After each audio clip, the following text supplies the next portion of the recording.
মিনারের সুর কি তুমি শোনো না? আসসালামু আলাইকুম ওয়া রাহমাতুল্লাহ।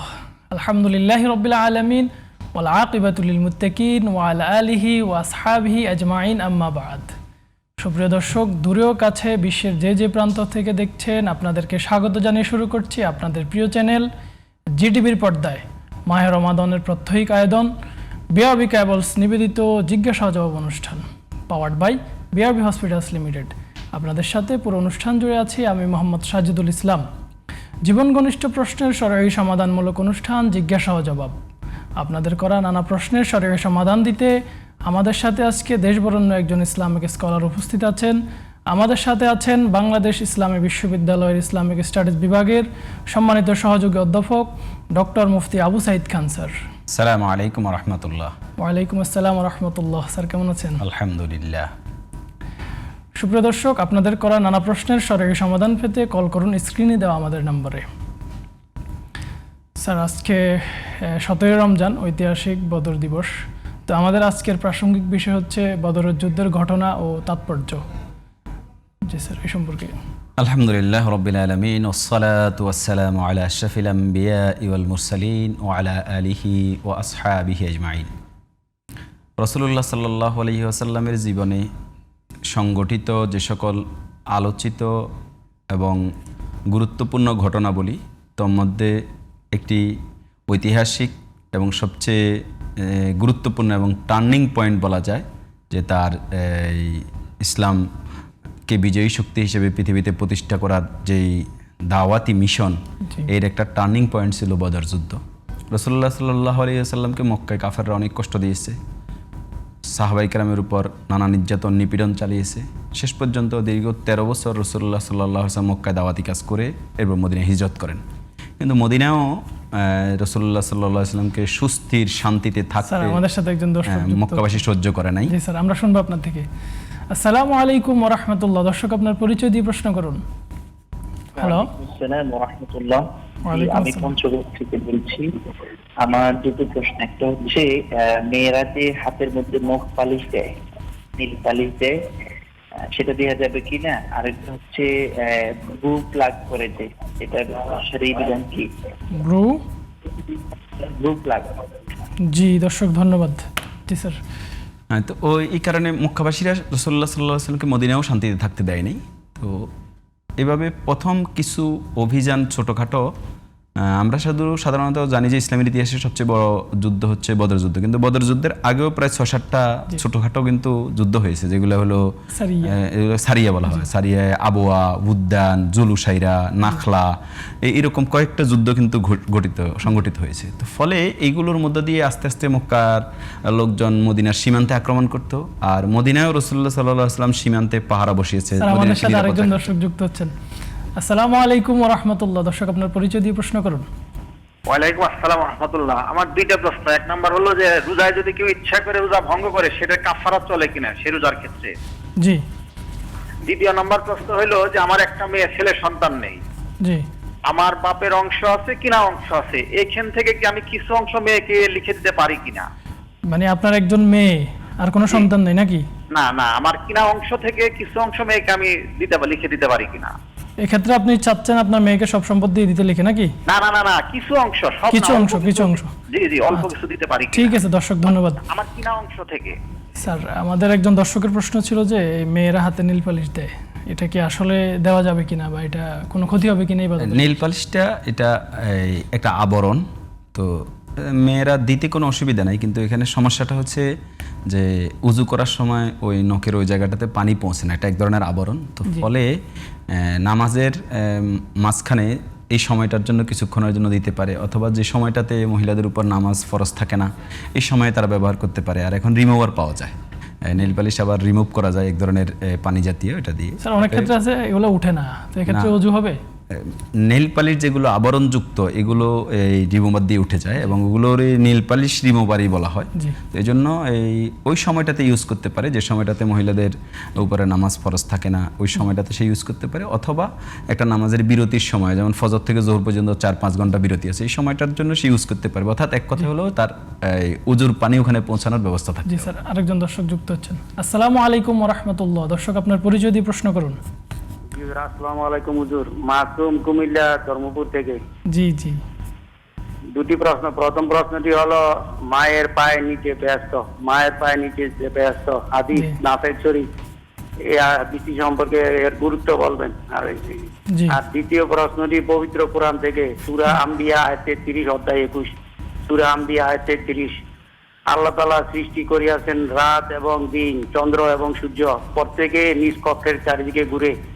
চন্দ্র এবং সূর্য নিজ কক্ষের চারিদিকে ঘুরে, এর মানে কি? কোরআন কি বলতেছে এই আয়াতটিতে? সূরা আম্বিয়া আয়াত 33। আসসালামু আলাইকুম। জি দর্শক, ধন্যবাদ। স্যার আরেকজন দর্শকের প্রশ্ন ছিল যে মেয়েরা ব্রু প্লাগ করে, এটা কি? এটা জায়েজ নেই, এটা হারাম। ব্রু প্লাগ করা অর্থাৎ সৃষ্টির মধ্যে পরিবর্তন সূচনা করা, এগুলো জায়েজ নেই। জি স্যার, আরেকজন দর্শকের প্রশ্ন ছিল স্যার, কেউ যদি ইচ্ছা করে রোজা ভঙ্গ করে বা ভেঙে ফেলে, এক্ষেত্রে তাকে কাফারা দিতে হবে কিনা বা কিভাবে? হাদিস অনুযায়ী কোনো ব্যক্তি যদি ইচ্ছাকৃতভাবে রোজা ভাঙে, তো সেই ক্ষেত্রে তাকে কাফারা দিতে হবে। তো কাফারা, কাজা এবং কাফারা দুটোই পালন করা লাগবে। কাফারা হচ্ছে 60টি রোজা রাখা। জি। যদি একাধারে তিনি 60টি রোজা রাখতে সক্ষম না হন, তাহলে তিনি 60 জন মিসকিনকে খাওয়াবেন।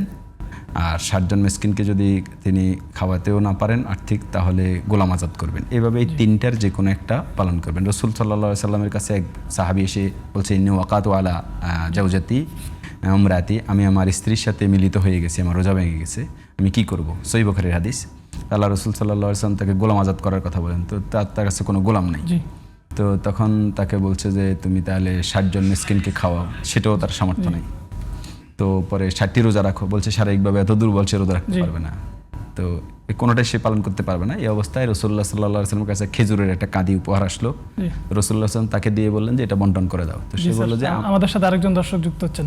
আসসালামু আলাইকুম ওয়া রাহমাতুল্লাহ। দর্শক আপনার পরিচয় দিয়ে প্রশ্ন করুন। ওয়ালাইকুম আসসালাম। জি। আমার নাম মোহাম্মদ আমিনুল ইসলাম। জি। আমি বর্তমান নারায়ণগঞ্জ, আমার এই স্টাডি ঠিকানা রংপুর। জি, প্রশ্ন করুন। প্রশ্ন হলো, আমি কুরবানি দিই আমার টাকায় বাবার নামে আর কি, বা মার নামে, এটা কি হবে? আপনার বাবা মা কি জীবিত না মৃত? মা জীবিত, আগে বাবা ছিল, বাবার নামে দিতাম, এখন মা জীবিত আছে, মার নামে দিই আর কি। জি দর্শক, ধন্যবাদ। টাকাটা সমস্ত টাকাটা আমার, ওকে, শুধু নামটা দিয়ে মার। জি দর্শক, ধন্যবাদ। স্যার যে প্রসঙ্গ বলছিলাম, তো পরে রাসূলুল্লাহ সাল্লাল্লাহু আলাইহি ওয়াসাল্লাম তাকে বললেন যে তুমি এটা গরিবদের মধ্যে বন্টন করে দাও, এটাই তোমার কাফারা। তো তখন সে বলল যে আমার চাইতে গরিব যারা আছে তাদের ভিতরে? আল্লাহ রাসূল বললেন তাই। সে তখন আল্লাহর কসম করে বলছে, ইয়া রাসূলুল্লাহ, বাইনাল আবাদাইল মদিনা, মদিনার দুই এই উপত্যকার মাঝখানে আমার চাইতে আর গরিব কেউ নাই। আল্লাহ রাসূল হেসে দিলেন। তখন তার পরিবারকে তিনি খাওয়ার অনুমতি দিলেন এবং এটাই তার কাফারা হয়ে গেল। এই হাদিস দ্বারা বোঝা যায় যে কাফারার এই 3টা অপশান আছে। এই 3টা অপশানের যে কোনো একটা অপশান যদি কেউ কাফারা হিসেবে পালন করে, তাহলে তার রোজার কাফারা দেয়। তবে এই ক্ষেত্রে 60টা রোজা রাখার ক্ষেত্রে যদি কেউ 59টা রেখেও ভেঙে ফেলে, তাহলে তাকে আবার একাধারে 60টা পূরণ করা লাগবে। স্যার ধন্যবাদ। স্যার আরেকজন দর্শকের প্রশ্ন ছিল যে ওনার একজন মেয়ে, আর কোনো সন্তান নেই, তো উনি কিছু সম্পদ ক্রয় করেছেন, তো এই সম্পদ থেকে উনি ওনার মেয়ের নামে মানে লিখে দিয়ে যেতে পারবেন কিনা কিছু সম্পদ? কোনো সন্তানকে পিতা যদি কোনো কিছু গিফট করতে চায়, এটা হাদিয়া হিসেবে, হিবা হিসেবে তার জীবদ্দশায় কিছু অংশ দিতে পারে, কিন্তু এটার উদ্দেশ্য এটা থাকবে না যে অন্যদেরকে মিরাজ থেকে বঞ্চিত করা, যে অন্যদেরকে মিরাজ থেকে বঞ্চিত করার কারণে জন্য মেয়েকে সব লিখে দিয়ে যায়, এই ধরনের উদ্দেশ্য হবে না।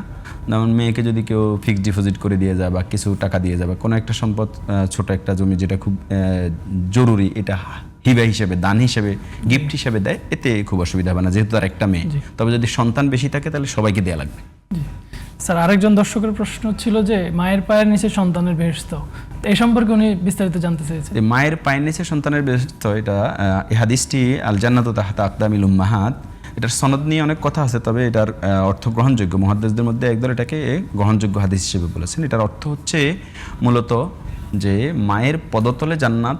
এটার অর্থ হলো কারো পায়ের নিচে জান্নাত, মানে হচ্ছে মায়ের সম্মান, মায়ের আনুগত্য, মায়ের খেদমত, মায়ের কথা অনুযায়ী চলা, অর্থাৎ মায়ের সন্তুষ্টির মধ্য দিয়ে আল্লাহ তাআলার সন্তুষ্টি অর্জন হবে। এবং রাসূলুল্লাহ সাল্লাল্লাহু আলাইহি ওয়াসাল্লামের হাদিস হচ্ছে রাদার রব্বে ফি রিদাল ওয়ালিদাইন ওয়া সাখাতুর রব্বে ফি সাখাতিল ওয়ালিদাইন, যে পিতামাতার সন্তুষ্টি আল্লাহর সন্তুষ্টি, আর পিতামাতার অসন্তুষ্টি আল্লাহর অসন্তুষ্টি। তো ফলে পিতামাতার সন্তুষ্টি হলে আল্লাহ সন্তুষ্ট হন, তো আল্লাহ সন্তুষ্ট হলে তিনি জান্নাত লাভ করবেন। এই অর্থে এখানে মূলত মায়ের এবং পিতার দুজনের বিভিন্ন হাদিসে মা বাবা দুজনের কথা আছে, কোনো কোনো হাদিসে শুধু মায়ের কথা আছে, অর্থাৎ মায়ের আনুগত্য, মায়ের প্রতি সম্মানবোধ, এগুলোর মধ্য দিয়ে যেটাকে হাদিসের কোরআনের ভাষায় বিররুল ওয়ালিদাইন বলে, সদাচরণ, এই সদাচরণের বিনিময়ে তিনি জান্নাত লাভ করবেন ইনশাআল্লাহ, এটা বোঝানো হয়েছে। জি স্যার, আপনাকে ধন্যবাদ। বিরতির পর আমরা আবার আপনার থেকে শুনবো। সুপ্রিয় দর্শক, আপনারা দেখছেন বিআরবি কেবলস নিবেদিত জিজ্ঞাসা ও জবাব অনুষ্ঠান, powered by BRB hospitals limited. সময় হলো একটি বিরতির পর আমরা আবারও ফিরব, ততক্ষণে আমাদের সাথেই থাকুন। সুবহানাল্লাহি ওয়া বিহামদিহি সুবহানাল্লাহিল আযীম। মিনারের সুর কি তুমি শোনো না?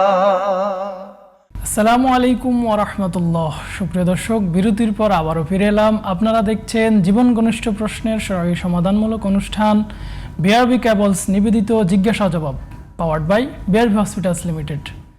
আপনাদের সাথে আছি আমি মোহাম্মদ সাজিদুল ইসলাম। আপনাদের মনের নানা প্রশ্নের সরাসরি সমাধান পেতে কল করুন স্ক্রিনে দেওয়া আমাদের নাম্বারে। স্যার, বিরতির পূর্বে আমরা আপনার থেকে শুনছিলাম আমাদের একজন নিয়মিত দর্শক, উনি আমাদের প্রতি পর্বেই আমাদের প্রশ্ন করেন। তো ওনার একটা প্রশ্ন ছিল যে সূরা আম্বিয়ার 33 নম্বর আয়াতে আল্লাহ তাআলা বলছেন তিনি রাত, দিন, চন্দ্র, সূর্য এগুলো সৃষ্টি করেছেন, তো এগুলো নিজ কক্ষপথে চলে, এই সম্পর্কে উনি জানতে চেয়েছেন আর কি। নিজ কক্ষপথ বলতে কি বোঝায়? কোরআনে কারিমে সূরা আম্বিয়ার 33 নম্বর, ওহুয়াল্লাযী খালাকাল লাইলা ওয়ান নাহারা ওয়াশ শামসা ওয়াল কামারা কুল্লুন ফি ফালাকিন ইয়াসবাহুন, যে তিনি হচ্ছে সেই মহান সত্তা যিনি রাত এবং দিন সৃষ্টি করেছেন, সূর্য এবং চন্দ্রকে সৃষ্টি করেছেন, এবং প্রত্যেকে তার কক্ষপথে ঘূর্ণয়মান, চলমান। তো এটা সূরা ইয়াসিনেও আছে, ওয়া কুল্লুন ফি ফালাকিন ইয়াসবাহুন। তো এটা দ্বারা মূলত আজকে এটা একটা বৈজ্ঞানিক সূত্র বা কি বলে মহাকাশ বিজ্ঞানের একটা দিক আল্লাহ তাআলা কোরআনে কারিমে উল্লেখ করেছেন। আধুনিক বিজ্ঞান যতটুকু আজ পর্যন্ত ব্যাখ্যা দিয়েছে, আমরা যতটুকু জানছি, সেটা হচ্ছে মহাশূন্যে যত কিছু আছে, গ্রহ, নক্ষত্র, উপগ্রহ, এই প্রত্যেকের কক্ষপথে ঘুরে। তো ফলে আল্লাহ তাআলা এই আয়াতে বলছেন ওহুয়াল্লাযী খালাকাল লাইলা ওয়ান নাহারা ওয়াশ শামসা ওয়াল কামারা।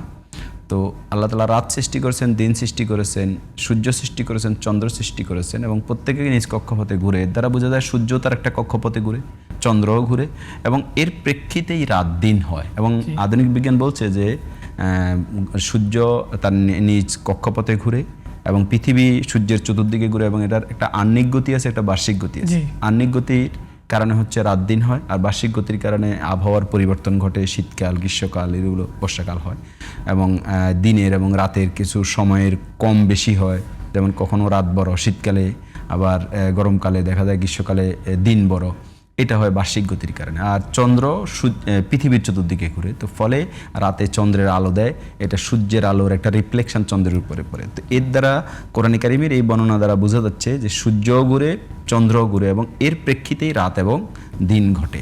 তো মহাশূন্যের সবটাই তার কক্ষপথে ঘূর্ণয়মান, চলমান আছে। জি স্যার, ধন্যবাদ স্যার। আমাদের আরেকজন দর্শকের প্রশ্ন ছিল যে আমাদের দেশে কোরবানির ক্ষেত্রে মানুষ পিতা মাতার মানে অংশে কোরবানি দেয় আর কি।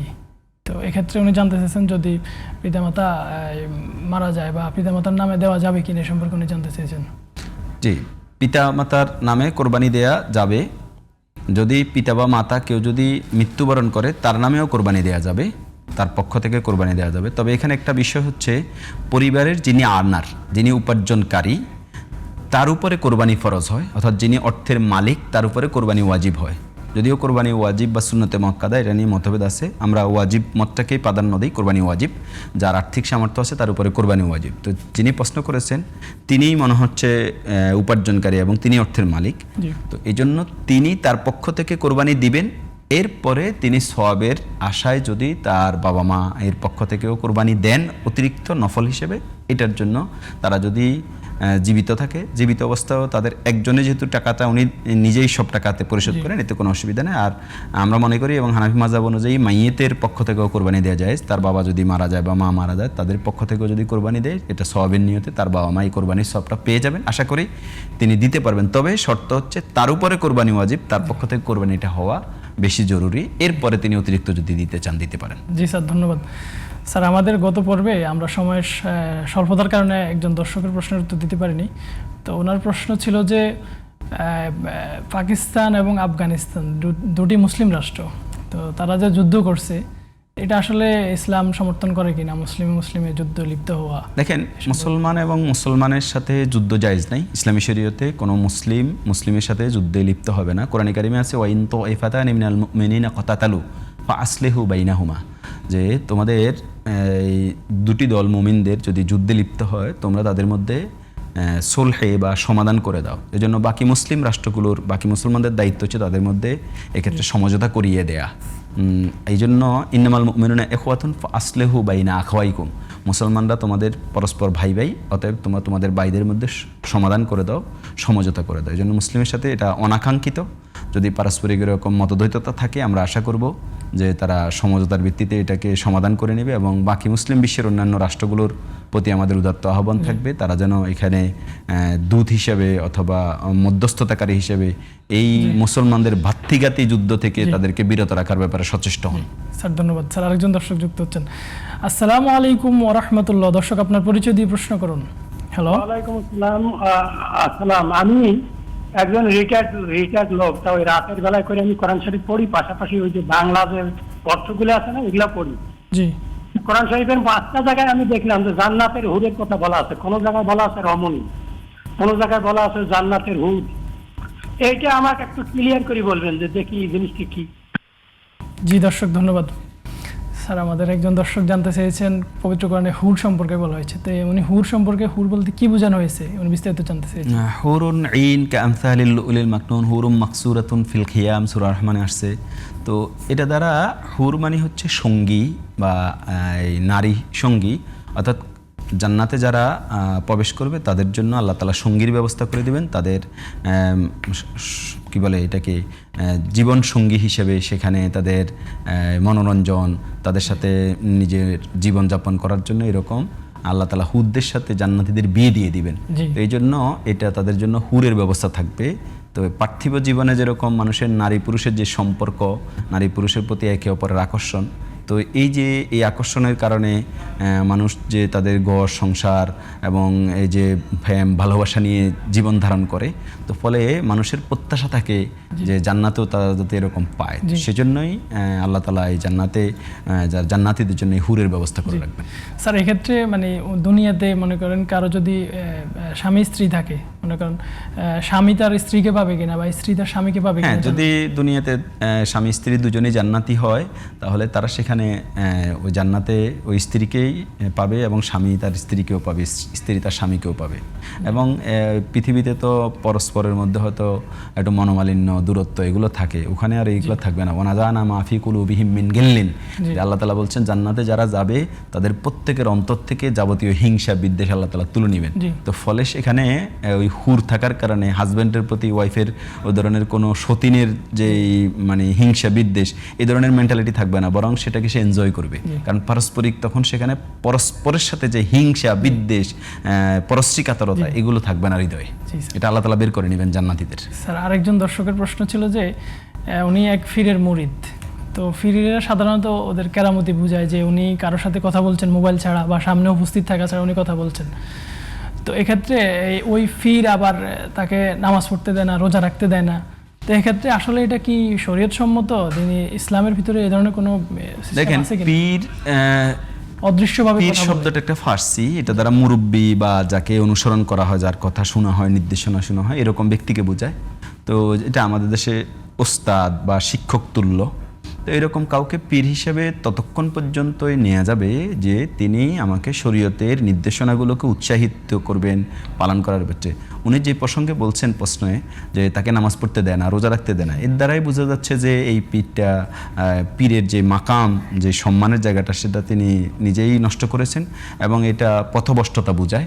আমরা মনে করি এরকম পীরের সংস্রব, সাহচর্য থেকে তার বিরত থাকা উচিত এবং তার থেকে দূরে থাকা উচিত এবং নিজে নামাজ রোজা করে আল্লাহর সন্তুষ্টি অর্জন করা উচিত। আমাদের কারোর জন্য পীর ধরতে হবে এই আবশ্যকতা শরীয়তে নাই, বরং নামাজ পড়তে হবে এই আবশ্যকতা শরীয়তে আছে। স্যার ধন্যবাদ। স্যার একজন দর্শক যুক্ত হচ্ছেন। আসসালামু আলাইকুম ওয়া রাহমাতুল্লাহ। দর্শক আপনার পরিচয় দিয়ে প্রশ্ন করুন। আসসালামু আলাইকুম, আমি সিরাজগঞ্জ থেকে আজাদ বলছিলাম। ওয়ালাইকুম আসসালাম। হুজুর, কিছুদিন আগে আমি একটা প্রশ্ন করেছিলাম যে মানুষ মারা গেলে শুক্রবারের দিন কবর আযাব মাফ হয়, জি এবং আমাদের ইদানিং অনেক হুজুর আলেম ওলামারা বলে থাকে যে এই রমজান মাসে কবর আযাব মাফ এবং দোজখের দরজা বন্ধ। এই বিষয়টি একটু ভালো করে বললে একটু ভালো হতো আর কি। জি দর্শক, ধন্যবাদ স্যার। দর্শকের প্রশ্ন তো বুঝতে পেরেছেন, মানে শুক্রবারে মানুষ মারা গেলে বা রমজান মাসে মারা গেলে কবর আযাব মাফ হয়ে যায়, তো এ সম্পর্কে উনি বিস্তারিত জানতে চেয়েছেন। আসলে আমরা যেটা বলেছি হাদিসে যে মাম্মাতা ফি লাইলাতিল জুমাতে আও ইয়াউমাল জুমাতে, যে ব্যক্তি জুমার দিন অথবা রাতে মারা যায় তাকে কবর আযাব থেকে আল্লাহ তাআলা মাফ করবেন, এটা রাসূলুল্লাহ সাল্লাল্লাহু আলাইহি ওয়াসাল্লামের হাদিস। জি, কিন্তু রমাদান মাসে কেউ মারা গেলে তার কবর আযাব মাফ হবে, এর জন্য সুনির্দিষ্ট কোনো হাদিস বা এটা আমরা পাইনি। তবে রাসূলুল্লাহ সাল্লাল্লাহু আলাইহি ওয়াসাল্লামের হাদিস আছে যে এই রমাদান মাস আগমন করলে আল্লাহ তাআলা জাহান্নামের দরজাগুলো বন্ধ করে দেন। এই প্রেক্ষিতে কোনো কোনো আলেমগণ ব্যাখ্যা দিয়েছেন যে জাহান্নামের আযাবের ধারাবাহিকতা বা এর অংশটাই মূলত কবরের আযাব। তো যেখানে জাহান্নামের দরজাটাই বন্ধ থাকে, তো ফলে হতে পারে এই সময়টাতে কবর আযাব বন্ধ থাকতে পারে। এটা আলেমদের কারো মত, কিন্তু আমরা সুনির্দিষ্টভাবে এটা জানি না যে রমাদান মাসে কবর আযাব মাফ থাকবে। এটার জন্য সুস্পষ্টভাবে বর্ণিত কোনো হাদিস আমরা পাইনি। তো এই জন্য আমরা মনে করি যে কবর আযাব মাফের জন্য রাসূলুল্লাহ সাল্লাল্লাহু আলাইহি ওয়াসাল্লাম থেকে হাদিস, যেহেতু এটা গায়েবের ব্যাপার, সুস্পষ্ট হাদিস নির্দেশনা থাকলে আমরা সেটাই বলবো, এটা হলো জুমার দিন অথবা রাত। তবে একটা হাদিস এখানে আমি বলি যে এটাও ইমাম তিরমিজি হাদিসটা বর্ণনা করেছেন, আবু দাউদের হাদিসটা আসছে, যে ব্যক্তি সূরা মুলক হচ্ছে 29 পারের প্রথম সূরাটা, তাবারাকাল্লাযী বিয়াদিহিল মুলক, এই সূরাটা যিনি রাতের বেলা তেলাওয়াত করবেন নিয়মিত, আল্লাহ তাআলা তাকেও কবর আযাব থেকে মাফ করবেন। যেহেতু শুক্রবার দিন মৃত্যু, এটা আমাদের কারো নিজেদের হাতে নেই, আমরা শুক্রবার দিন মরতে পারবো এটা আমরা জানি না। আমরা সর্বোচ্চ আল্লাহর কাছে দোয়া করতে পারি যে আল্লাহ তাআলা আমাকে শুক্রবার দিন মৃত্যু দান করুন, কিন্তু আমরা এই আমলটা নিয়মিত করতে পারি চাইলে, যে আমরা প্রতিদিন রাতে ঘুমানোর আগে আমরা সূরা মুলক তেলাওয়াত করতে পারি। তাহলে আমরা যেদিনই মারা যাই, তাহলে ওই তেলাওয়াতকারীকে আল্লাহ তাআলা কবর আযাব থেকে মাফ করবেন। জি স্যার, আপনাকে অসংখ্য ধন্যবাদ কষ্ট করে এসে আমাদেরকে সময় দেওয়ার জন্য। জি, আপনাকেও ধন্যবাদ। সুপ্রিয় দর্শক, আপনারা দেখছেন বিআরবি কেবলস নিবেদিত জিজ্ঞাসা ও জবাব অনুষ্ঠান, powered by BRB hospitals limited. আমরা অনুষ্ঠানের একেবারে শেষ পর্যায়ে চলে এসেছি, বিদায় নেওয়ার পালা। আগামী দিন একই সময় একই টিভির পর্দায় হাজির হয়ে যাব। ততক্ষণে আল্লাহ রাব্বুল আলামিন আপনাদেরকে ভালো রাখুন। সুবহানাকাল্লাহুম্মা ওয়া বিহামদিকা আশহাদু আল্লা ইলাহা ইল্লা আনতা আস্তাগফিরুকা ওয়া আতুবু ইলাইক। আসসালামু আলাইকুম ওয়া রাহমাতুল্লাহ। মিনারের সুর কি তুমি শোনো না?